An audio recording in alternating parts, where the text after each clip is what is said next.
which is a wonderful thing. Great to be able to work with someone like that. So she's talking with you today about assessment and treatment of insomnia in elders. We thought she was the perfect person to have on stage right after lunch. And I know that she's going to keep us awake. So please welcome Julie Pullen. Thank you, Jane. I love to talk about sleep. It's one of my favorite topics for many reasons. First of all, it's a universal life experience. What also seems to be universal among people around the world, not just the United States, is this idea, and I've heard it as a nurse, as a counselor, and as a nurse practitioner, the following. You know, if I could just get a good night's sleep, I can deal with anything. I can deal with my kids, I can deal with my aging parents, I can deal with my husband who has a dementia. I can do anything as long as I sleep well. That's really the springboard for the talk that I'm going to share with you today. The other common expression that I hear over many years of practice is, gosh, I remember when I slept like a baby. And people love to talk about their sleep. It's a great way to ascertain a barometer of health for individuals. For me to talk to you about your sleep, I can learn more about your physical well-being, your mental and emotional well-being. And this idea of, gee, if I could just sleep like a baby. Well, you can't really sleep like a baby unless you are one. We have a new grandbaby in the house. I love to watch him sleep. Out of every 24 hours, he's asleep about 16 to 18 hours, which is normal for him. About 50% of that time is REM sleep, which is where we experience most of our memory consolidation. Well, I'd love to be able to sleep like him too, but I can't any more than I can sleep like our other baby in the house.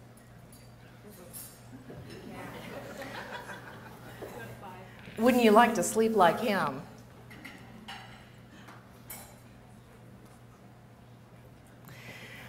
Sleep problems are really epidemic proportions in the United States. And the Institute of Medicine came out with a publication in 2006 stating that this is a huge health concern. First of all, there is a call for providers to educate the public and educate each other about normal sleep physiology so that we can understand a true sleep disorder and treat it appropriately. Many people come in to a clinic and say, I have insomnia and I want this particular pill. Well, the statement, I have insomnia, often simply is not true. What also is important about this particular slide is you can see just the economic burden of prescription medications and non-prescription medications alone. Many geriatric patients use a huge number of pharmaceuticals and non-pharmaceuticals as sedative hypnotics. I want to draw something very important, your attention to this slide. What the Institute of Medicine came out and said also, that this slide illustrates a very important concept. If you don't hear anything else, I want you to hear this and remember it. That aging per se is not a cause of sleep disorders, any more than it's normal to be depressed when you're older, or that it's normal to be demented when you're older. Those are fallacies. Part of this publication also illustrates the fact that insomnia in the elder population is what we call a geriatric syndrome. And the many geriatricians and those of us who work in the field of geriatrics do see it as a syndrome. And what does that mean? A syndrome means that the causes are multifactorial. By definition, there's biological causes, medical, psychiatric, and psychosocial causes as well. It's this orchestration of an interplay of all of these influences that cause insomnia in the geriatric population.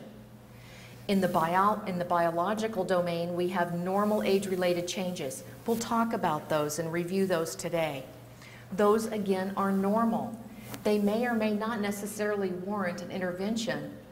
Certainly, it does not warrant a pharmaceutical intervention.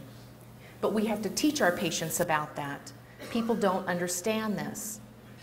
Among the abnormalities are the medical conditions: hypertension, cardiovascular disease, cerebrovascular diseases. All of these create typically, for example, sleep-disordered breathing, not uncommon with those chronic conditions.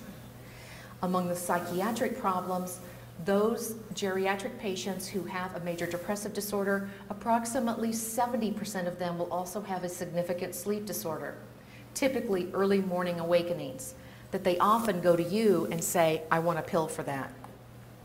Psychosocial issues, also an important, if you will, chronic condition that leads to sleep disturbances.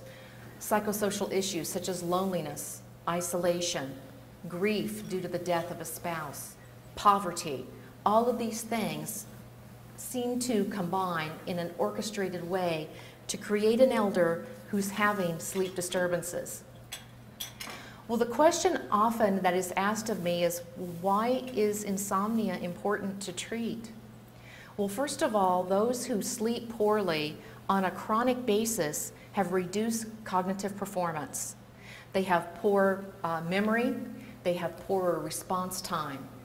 They do not consolidate new experiences very well. The question I would like to ask you today is, why isn't insomnia treated? Well, it's not treated largely because of ageist viewpoints, and we see that in primary care practices all the time. And for a few years, I was in an outpatient primary care practice here in town as well, and I saw it.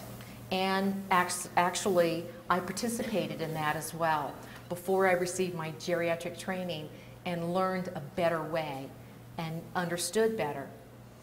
The ageist perspective is something that assumes that insomnia, again, is a normal part of aging, again, much like depression. And Reed came out with a very interesting study, and this was published in the American Journal of Geriatric Psychiatry in 2006. And Reed and his group looked at the number of complaints reported to primary care clinics on an outpatient basis about sleep complaints.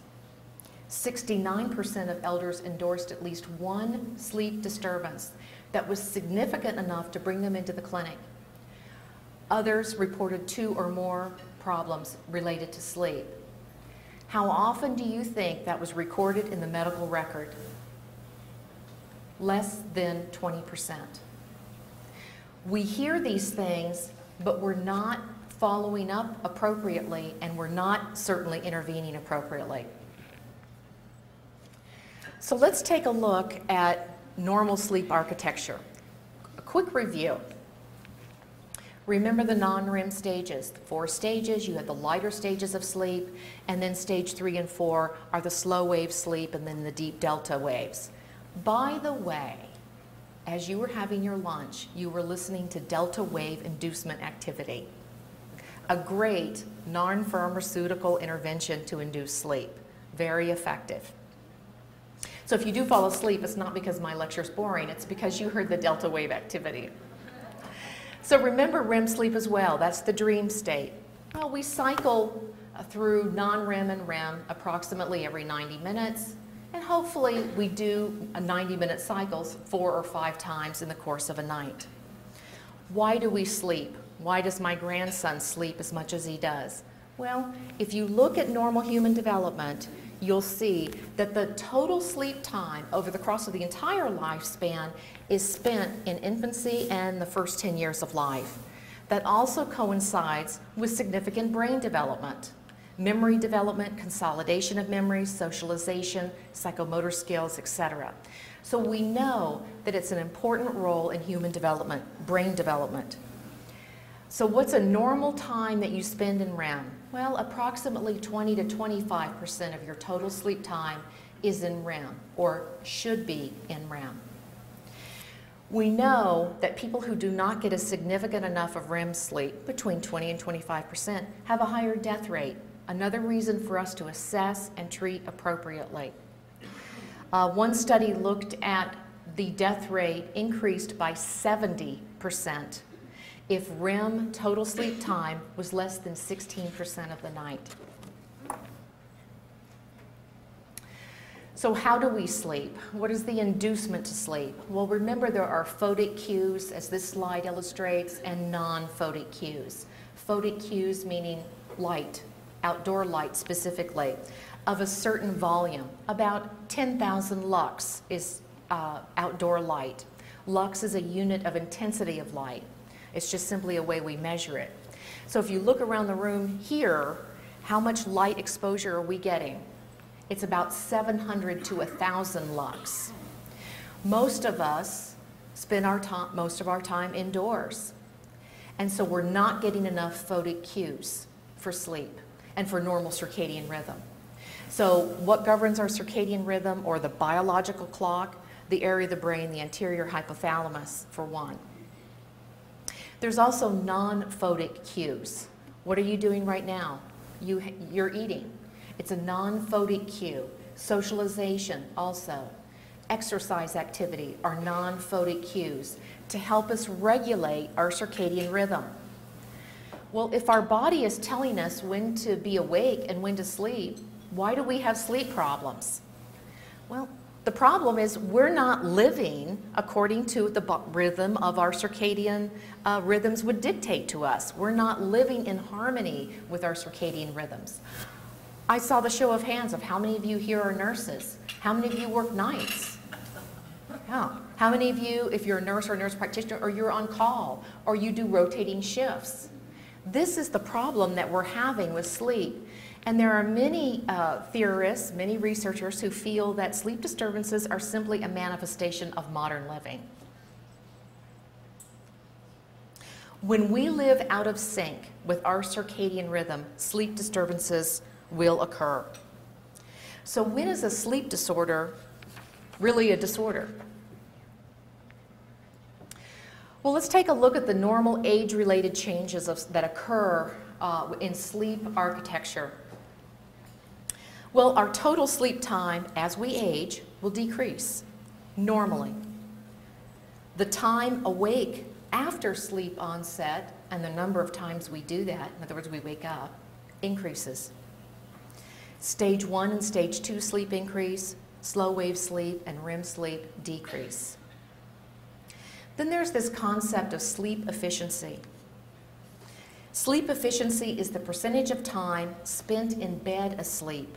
So our sleep efficiency decreases. So what does that mean?